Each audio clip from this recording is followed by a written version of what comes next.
Well, I did a little color testing today. Got my welds all done. All my dents pulled in the knee areas.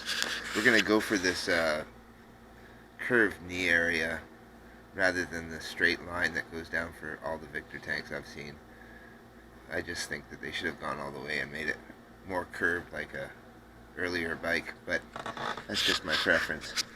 What we've got going on here though is masking off the polished area, the pre-polished area. And what I'm doing is I'm putting on latex and water mixed together. This is a latex rubber used in mold making, for making molds of your, porcelain stuff or whatever you're doing in the hobby craft room there. So I'm taking it and I'm brushing it onto the aluminum up to my black marker line, which will be my pinstripe. And I'm going to do that with a brush later. And I think I'll do the white. I'm not sure yet. I might use the black, later B50 type look. Go right up to the line there with the latex watered down.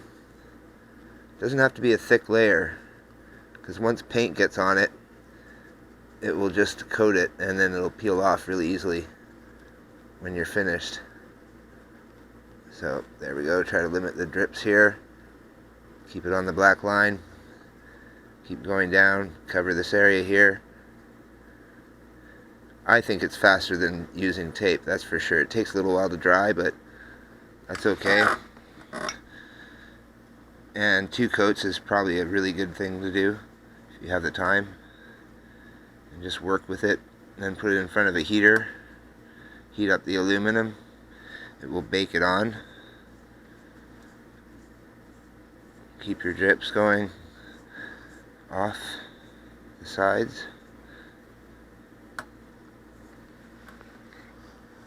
At least away from your painted area. And it removes really easily when it dries, so if you do go over your line, you'll be able to peel it back or just rub it off. Paint the rest here at the bottom. And then I'll let this side dry and I'll go over it again. Get any thin spots.